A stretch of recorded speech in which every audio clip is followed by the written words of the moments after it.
قال رب إني ظلمت نفسي فاغفر لي بسم الله الرحمن الرحيم. السلام عليكم ورحمة الله وبركاته.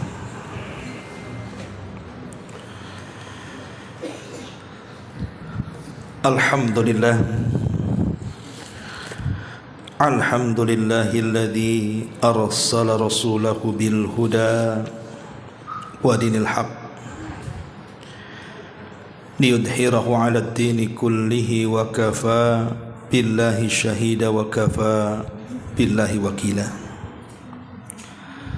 أشهد أن لا إله إلا الله وحده ربي لا شريك له وأشهد أن محمدا عبده ورسوله الذي لا نبي بعده. أما بعد. Hadirin ma'asyiral muslimat yang dimuliakan Allah Subhanahu wa taala, alhamdulillah di pagi hari yang cerah ini Allah masih memberikan nikmat kepada kita, terutama nikmat kita bisa berkumpul untuk bertalabul ilmi. Salawat dan juga salam tentu kita hadiahkan kepada Rasul kita Nabi besar Muhammad sallallahu alaihi wa ala alihi wasallam. Baik, kita akan lanjutkan kajian hadis kita dan kita masuk pada hadis ke-26. Kita baca hadisnya baru kita terangkan. Wa an Hudzaifah radhiyallahu anhu qala qala Rasulullah sallallahu alaihi wasallam la yadkhulul jannata qattatun, muttafaqun alaih. Dari sahabat Hudzaifah, semoga Allah meridainya, beliau berkata, Nabi sallallahu alaihi wasallam bersabda, tidak akan masuk surga orang yang suka mengadu domba.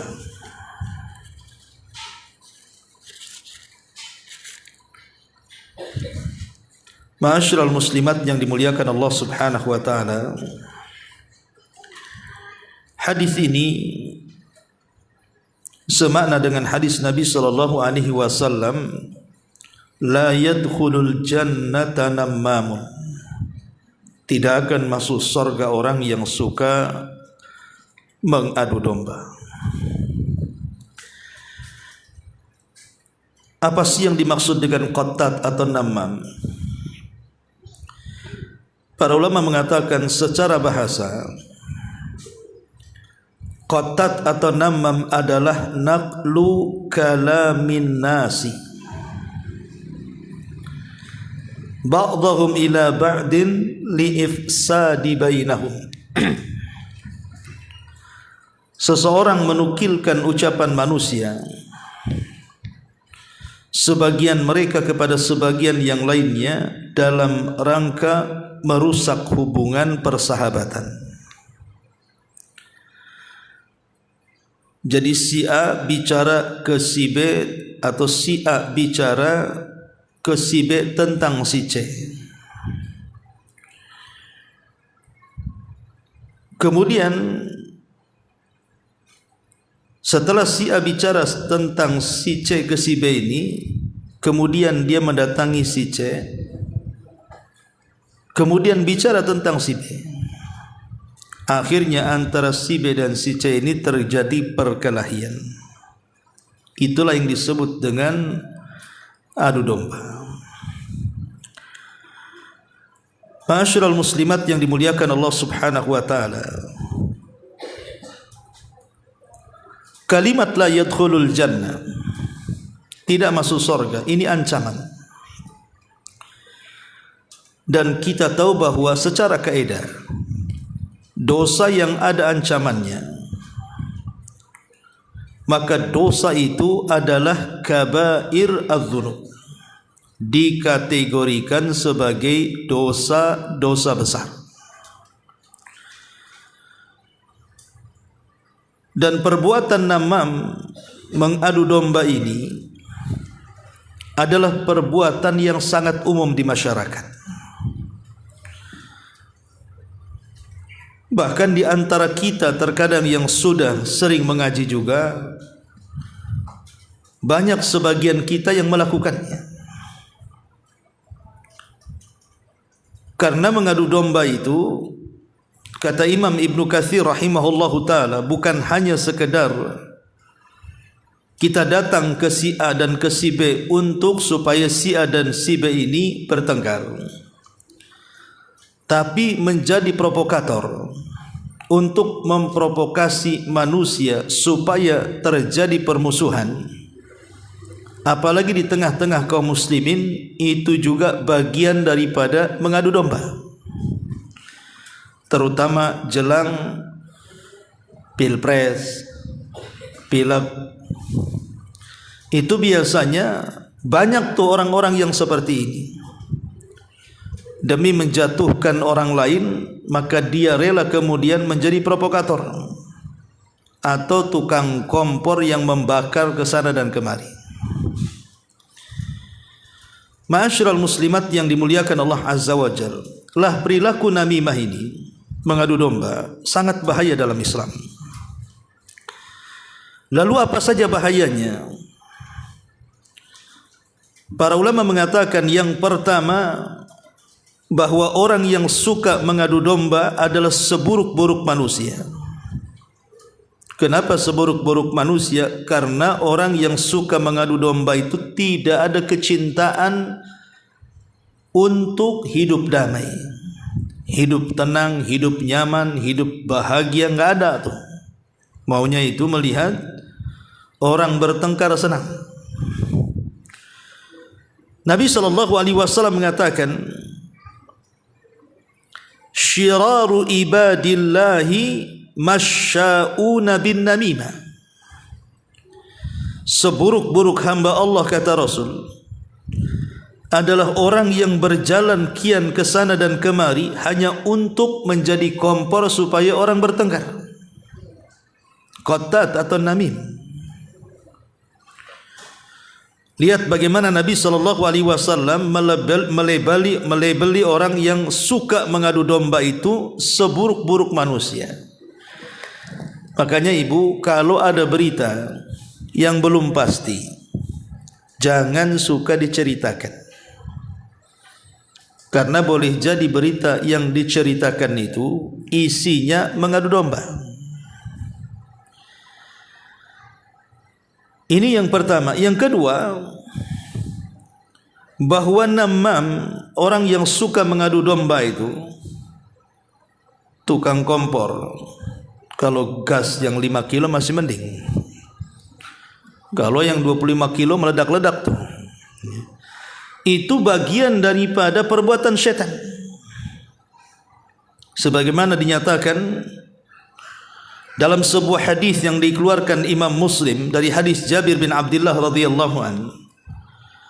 Kata Nabi SAW, inna syaitan qad aisa an ya'buduhul musalluna fi jaziratil arabi walakin fit tahrishi bainahum.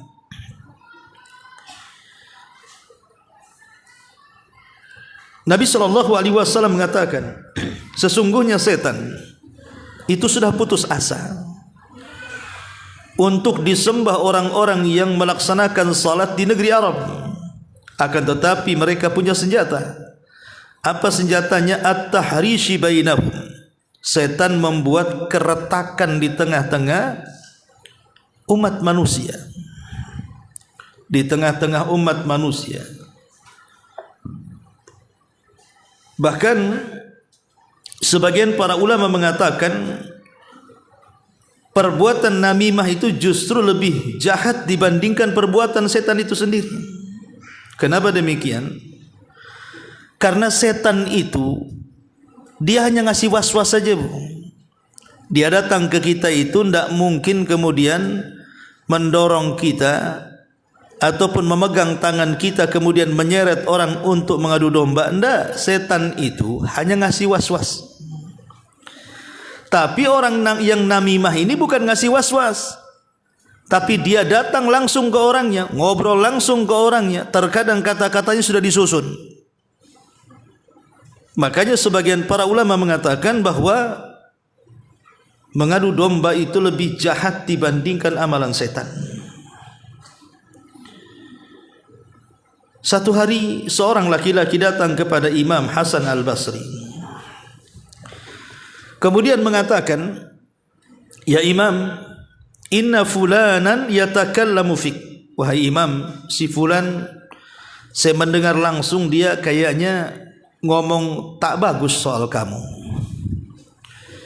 Apa kata Imam Hasan Al-Basri? Amma wajada syaitan rasulan ghaira. Apakah setan mengutus seseorang untuk merusak hubunganku dengan dia? Lihat bagaimana Imam Hasan Al-Basri rahimahullahu ta'ala memberikan contoh bahwa si tukang namimah, si tukang kompor yang mengadu domba ke sana kemari itu lebih jahat dibandingkan setan. Bahkan dia adalah utusan setan. Ini yang kedua. Yang ketiga, bahwa namimah ini biasanya selalu menipu manusia seolah-olah dia itu orang yang baik, seolah-olah dia itu orang yang memberikan nasihat. Kan begitu, Bu? Kadang-kadang kita datang ke si A dan mengatakan, saya sih hanya ingin menasihati kamu supaya kamu waspada. Waspada dari mana? Itu si Anu ngomong anu umpamanya kan. Kan soknya itu seolah-olah dia penasihat, padahal dia sebenarnya sedang ngompori dia supaya dia panas. Begitulah setan tuh. Jadi si tukang kompor ini sebenarnya setan dalam jelmaan manusia. Karena iblis sendiri ketika memberikan was-was kepada Nabi Adam, dia bersumpah dan mengatakan bahwa dia adalah orang yang amanah. Maka hati-hati, jangan suka mengadu domba. Kemudian yang keempat, bahwa namimah ini terkumpul padanya banyak akhlak yang jauh lebih keji dibandingkan mengadu domba. Artinya dari namimah ini lahir akhlak-akhlak yang lainnya yang lebih buruk dibandingkan mengadu domba. Karena saat dia mengadu domba, secara otomatis hatinya menyimpan hasad, lisannya selalu menggibah, kemudian juga mulutnya selalu berdusta. Terkadang akibat mengadu domba, akhirnya orang yang terhasut terkadang mencaci maki, terkadang sampai menyakiti, terkadang sampai membunuh. Lihat bagaimana hasil dari tukang adu domba ini, bisa menimbulkan macam-macam. Ma'asyiral muslimat yang dimuliakan Allah Subhanahu wa taala. Seorang laki-laki datang kepada Umar bin Khattab radhiyallahu anhu. Kemudian mengatakan, ya Amiral Mukminin, hati-hati. Hati-hati terhadap seseorang, katanya. Karena dia akan melakukan pembunuhan. Maka Umar mengatakan, celaka engkau, siapa yang akan membunuh? Kemudian dia pun menceritakan ini. Umar pun marah. Kemudian Umar mengatakan cukup sampai di sini. Dari sini kita tahu bahwa Amirul Mukminin Umar bin Khattab radhiyallahu anhu tahu bahwa orang ini sedang mengadu domba. Makanya Umar menghentikannya. Karena biasanya orang yang mengadu domba itu, pertama, biasanya suka tatabbu, mencari-cari kabar, mencari-cari berita, mencari-cari gosip. Yang kedua, mencari-cari aib orang. Yang ketiga, tajasus. Terkadang ngirim orang untuk mengintip dan juga mencari-cari kabar. Kemudian yang keempat, selalu menyebar permusuhan. Dan yang kelima, selalu menyebar fitnah. Inilah di antara ciri-ciri orang yang suka namimah itu. Kemudian yang kelima, umumnya orang-orang yang namimah itu bukan hanya melahirkan akhlak-akhlak yang buruk, dia sendiri punya sifat buruk yang banyak. Makanya Allah sampai mengatakan wala tuti kulla halafim mahin hammazin masya'im binamim. Jangan kau ikuti setiap orang yang suka bersumpah lagi hina, yang selalu mengejek dan kesana kemari menyebarkan fitnah, mengadu domba. Kemudian yang keenam, dan ini yang paling bahaya, bahwa orang yang suka mengadu domba itu terancam dengan azab kubur. Satu hari Nabi SAW lewat di sebuah pekuburan. Tiba-tiba diperdengarkan dua kuburan yang sedang disiksa. Maka Nabi SAW mengambil pelepah kurma basah, kemudian membelah menjadi dua. Kemudian meletakkan di dua kuburan itu. Kemudian Rasul mengatakan, mudah-mudahan selama pelepah ini belum kering, bisa meringankan azab keduanya. Kemudian sahabat bertanya, kenapa Rasul melakukan seperti itu? Maka Nabi SAW menjawab, karena keduanya melakukan dosa besar yang dianggap kecil. Lah salah satunya Nabi SAW mengatakan, adapun yang satu itu kalau cebok tidak pernah bersih itu. Adapun yang satunya karena dia kesana kemari mengadu domba dan menyebar permusuhan. Lihat bagaimana Nabi SAW diperdengarkan suara azab di dalam kubur. Dosa apa mereka? Salah satunya namah, orang yang mengadu domba. Bahkan dalam hadis yang kita baca, yang nomor 7, diharamkan masuk surga. La yadkhulul jannah qattatun wa fi riwayah nammamun. Tidak akan masuk surga qattat dan juga namam, orang yang suka ngadu domba. Bahkan lebih daripada itu, terancam dengan azab jahannam. Karena Allah mengatakan wailun likulli humazatin lumaza. Sebagian ahli tafsir mengatakan humaza adalah orang yang suka namimah. Neraka wel bagi orang-orang yang suka namimah itu. Lihat bagaimana di sini para ulama menjelaskan tentang ada 8 ancaman bagi orang-orang yang suka mengadu domba. Ma'asyiral muslimat yang dimuliakan Allah Subhanahu wa taala. Lalu bagaimana sikap kita, Bu? Kalau seandainya di hadapan kita itu ada orang yang suka mengadu domba dan terkenal suka mengadu domba. Pertama, jangan dibenarkan ucapannya. Kalau ada si A, Ummu Fulan, itu sangat pedas lisannya, memang terkenal suka mengadu domba.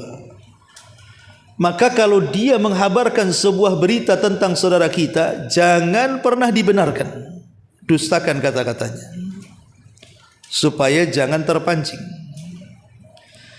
Yang kedua, kalau bisa nasihati, Bu, nasihati, Afan, gitu ya. Saya kira tidak perlulah dibesar-besarkan, pun gak ada manfaatnya. Tidak usahlah cerita tentang itu sama saya. Macam-macam lah Ibu pandai ngomong, ya. Larang orang itu. Kemudian yang ketiga, bencilah perbuatannya. Tentu tidak membenci orang ya Bu ya. Kita membenci perbuatannya. Sebab kalau kita membenci orangnya, nanti orangnya sudah tobat, susah kita ini mau mencintainya. Tapi kalau kita membenci perbuatannya, setelah dia tobat dari perbuatannya adalah perasaan cinta kita untuk saudara kita, maka benci perbuatannya. Ini perbuatan gak jelas, ini perbuatan setan ini. Ya. Kemudian yang ketiga, yang keempat, jangan suudzon kepada orang yang sedang dibicarakan kepada kita. Pamannya ada datang ke datang ke ibu menceritakan si B, si anu itu anu, apa namanya? Maka ibu jangan suudzon dulu. Karena berita ini belum jelas, baru satu mulut kan itu, baru satu telinga bahasanya, belum mendengar langsung dari orangnya. Maka tidak boleh kita langsung percaya. Kemudian yang kelima, selain tidak boleh kita percaya langsung, ibu tidak boleh tajasus. Setelah mendengar cerita orang, langsung ibu kirim orang untuk mencari-cari kabar. Coba saya utus kamu, betul enggak kata si anu itu, si anu begini. Coba kamu cek sana, intip dia, teliti dia, kau jadi intelku. Enggak boleh. Sebab sesuci apapun manusia di sekitar kita ini, kalau dicari-cari kesalahannya, ya ketemulah. Enggak mungkin enggak ketemu. Tapi terkadang kesalahan itu disambung-sambungkan. Oh betul juga kata si anu itu, si anu begini. Makanya kenapa dilarang kita tidak boleh tajasus. Walaupun seandainya kita mendapatkan berita si anu begini kepada kita, tapi bukan berarti kita harus mengirim mata-mata kemudian mencari-cari keburukannya. Karena tidak ada manusia yang maksum, pasti akan ketemu juga keburukannya. Kemudian setelah ketemu keburukannya, disambung-sambungkan, akhirnya yakin pula dengan kabar itu. Oh betul rupanya. Ini kan masalah jadinya. Nah, kalau sudah seperti ini, ya, kemudian juga yang terakhir doakan semoga dia cepat sembuh dari penyakit gilanya itu. Doakan supaya dia sembuh dari namimahnya. Minta kepada Allah agar berlindung dari penyakit itu, jangan sampai tertular kepada dia. Karena biasanya orang yang suka mengadu domba itu ucapannya seperti sihir, bahkan lebih parah dibandingkan sihir. Apalagi yang tukang kompor ini memang bagus retorikanya, ngomongnya juga canggih gitu ya, ember, banyak ngomong, pandai bicara, pandai ngatur kata. Oh makin lagi ke sihir kita. Sehingga sebagian para ulama mengatakan an-namimatu ta'malu amal sihri bal asyad min amal sihri fi tamzikil awasir. Bahwa orang yang mengadu domba itu hakikatnya dia telah mengamalkan amalan sihir, bahkan lebih hebat dibandingkan sihir. Kenapa demikian? Terkadang sihir ini dia hanya bisa melakukan untuk menceraikan hubungan 2 orang 3 orang saja. Tapi orang namimah bisa satu kampung dia bisa bergerak. Bukan satu kampung, negara bisa perang. Ya. Makanya dikatakan bahwa perbuatan orang yang mengadu domba itu lebih buruk dibandingkan sihir. Kenapa? Karena mengakibatkan permusuhan di mana-mana, kebencian di mana-mana. Akhirnya kemudian siapa yang diuntungkan? Setan yang diuntungkan. Berhasil setan itu untuk memecah belah manusia, khususnya kaum muslimin. Ma'asyiral muslimat yang dimuliakan Allah Subhanahu wa taala. Dari sini kita tahu bahwa hadis ini melarang kita untuk melakukan namimah. Baik, kita akan bahas di sini. Ma'asyiral muslimat yang dimuliakan Allah Azza wa Jalla. Di sini Nabi SAW mengatakan la yadkhulul jannah qattat. Tidak akan masuk surga orang yang suka mengadu domba. Para ulama mengatakan di antara faedah hadis ini, al-faidatul ula, faedah yang pertama, al-haditsu dalilun ala anna an-namimata kabiratun min kaba'iri dzunub.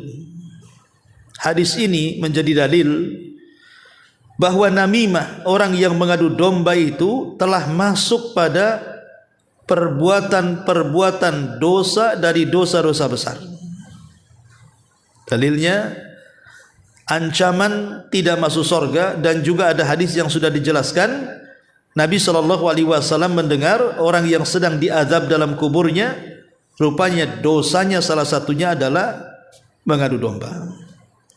Ini yang pertama. Yang kedua, al-faidatu tsaniyatu, faedah yang kedua. Dikatakan lit ta'amuli ma'an namam adabun naqalaha an-Nawawi an Abi Hamid Al-Ghazali. Faedah yang kedua, saat kita menghadapi orang yang suka mengadu domba, Imam Nawawi menukilkan sebuah perkataan dari Imam Zahabi yang tadi saya sudah jelaskan. Pertama, alla yusaddiqu, tidak boleh membenarkan orang yang mengadu domba karena dia orang fasik. Dia bukan orang benar itu. Dia orang fasik, enggak perlu dibenarkan kata-katanya. Yang kedua, an yanhahu an dzalik, coba kita cegah dia. Kemudian yang ketiga, an yubghidahu fillah, hendaklah kita benci karena Allah. Yang keempat, alla yadhunna bi akhihi al-ghaibi su', jangan berburuk sangka kepada orang yang dibicarakan kepada kita. Yang kelima, tidak boleh kemudian mengirim jasus mata-mata untuk mencari-cari kesalahannya. Dan yang terakhir, kata Imam Ghazali, alla yardha li nafsihi ma nahan namam anhu, jangan redha dengan orang-orang yang seolah-olah dia sedang membela kita, padahal seolah-olah dia sedang mengadu domba kita dengan orang. Jangan redha dengan orang seperti ini, ya.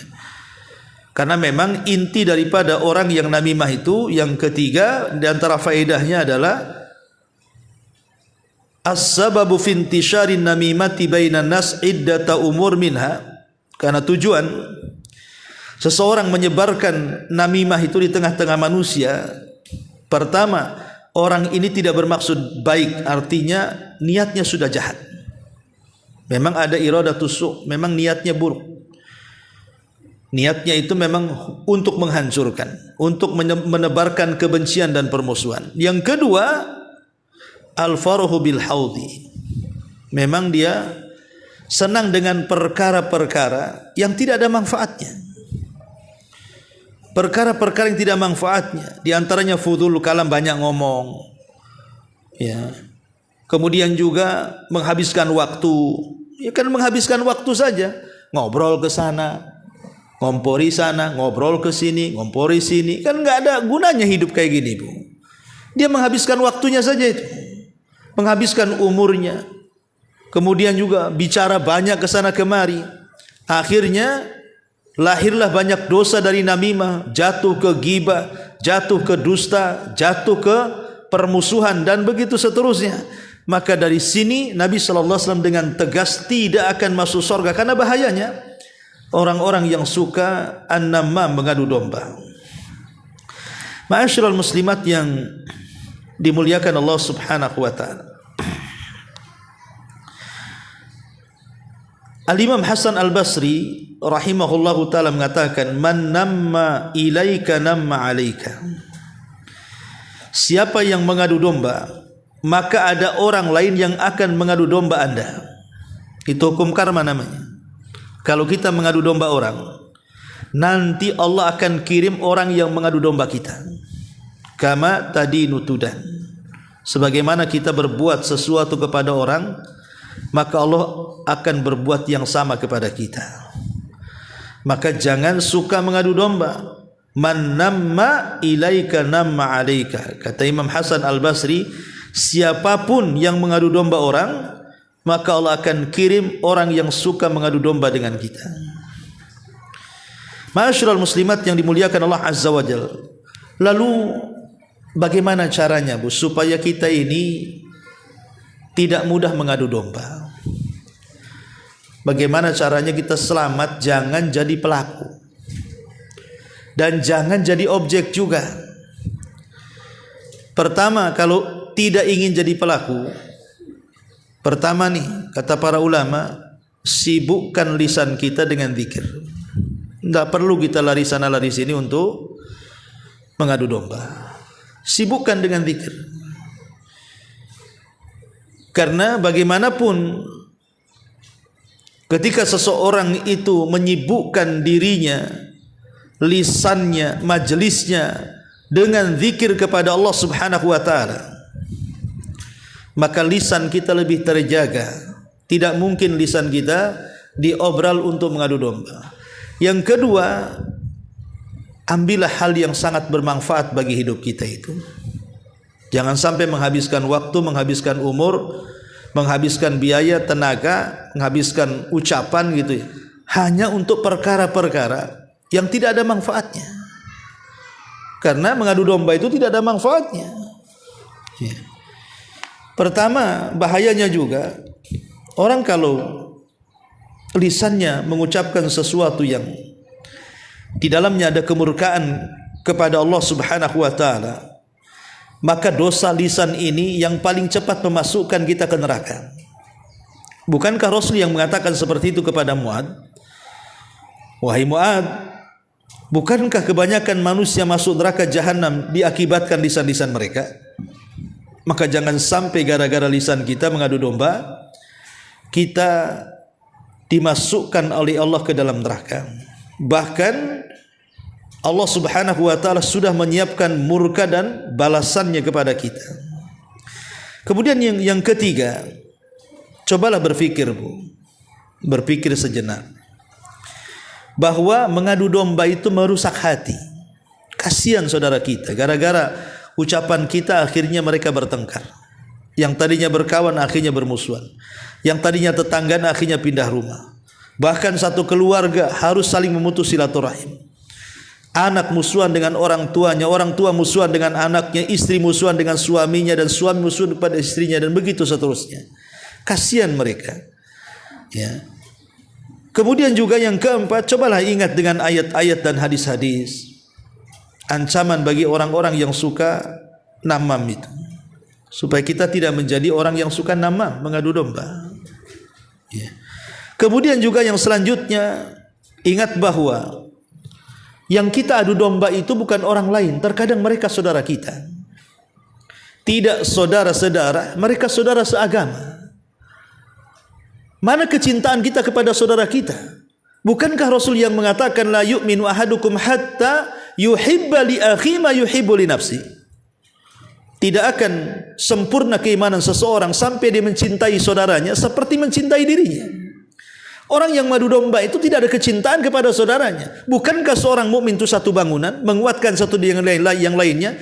Ini malah menghancurkan bangunan, merontokkan bangunan satu dengan yang lainnya. Anda ini bukan seorang muslim kalau begitu. Maka ingat bahwa menyebarkan kecintaan di tengah-tengah kaum muslimin itu sebuah kesempurnaan iman. Ya. Kemudian juga bahwa mencari-cari aurat, mencari-cari aib orang, apalagi sampai membongkarnya, satu hari Allah Subhanahu wa taala akan membalas kita. Karena orang yang namimah ini biasanya dia menceritakan keburukan orang. Maka satu hari keburukan kita akan diceritakan orang. Jangan salah. Jangan merasa bahwa kita ini bisa menyembunyikan keburukan kita. Kalau kita sampai menyingkap keburukan orang, Allah akan singkap keburukan kita walaupun kita sembunyi di rumah kita. Dan Allah Maha mampu untuk menyingkap keburukan kita di hadapan manusia, naudzubillah. Kemudian juga supaya kita jangan jadi pelaku, ingatlah kita ini akan mati. Kita ini akan mati. Jangan sampai kita menjadi orang yang paling bangkrut pada hari kiamat karena kita mendolimi orang. Akhirnya pahala kita kelak pada hari kiamat diambil oleh orang yang pernah kita jadikan percobaan adu domba. Maka harus dipahami.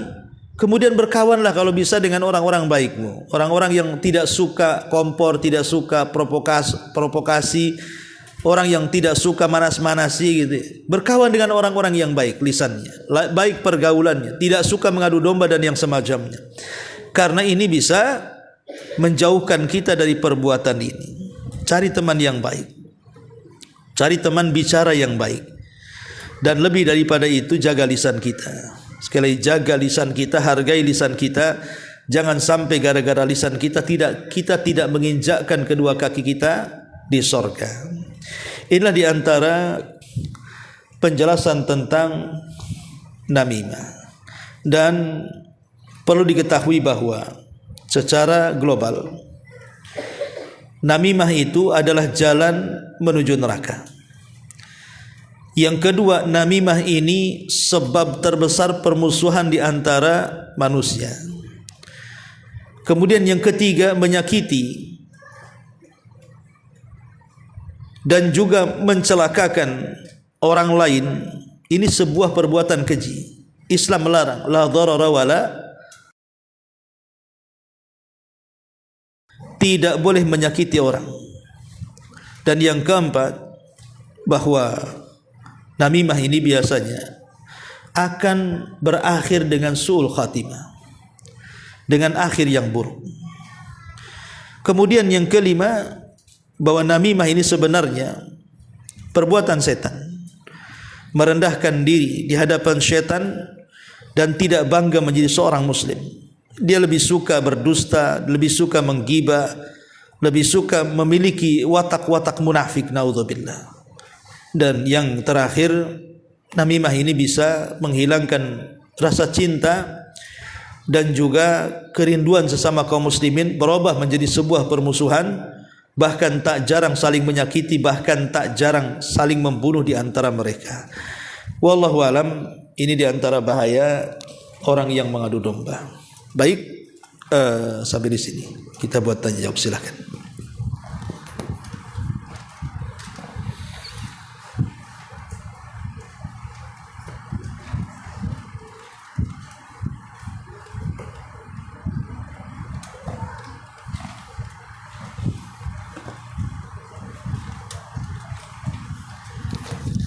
Kalau tidak ada, kita tutup. Mudah-mudahan ada manfaatnya. Subhanakallahumma bihamdika, asyhadu an la ilaha illa anta, astaghfiruka wa atubu ilaik. Allahu ta'ala alam. Assalamualaikum warahmatullahi wabarakatuh.